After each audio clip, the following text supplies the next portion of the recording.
নমস্কার বন্ধুরা, এটা হচ্ছে ডাল লেক। জম্মু কাশ্মীরের সবথেকে ফেমাস লেক, যাকে বলে ডাল লেক। এটা হচ্ছে পৃথিবী বিখ্যাত ডাল লেক।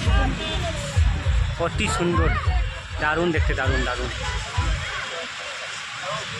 এখানে প্রচুর পরিমাণে বিদেশিরা আছে আর দেখতে অত্যন্ত সুন্দর। এই ডাল লেকটা খুবই ভালো। এই যে দেখে নাও, এখানে শিকাগো রাইড হয়।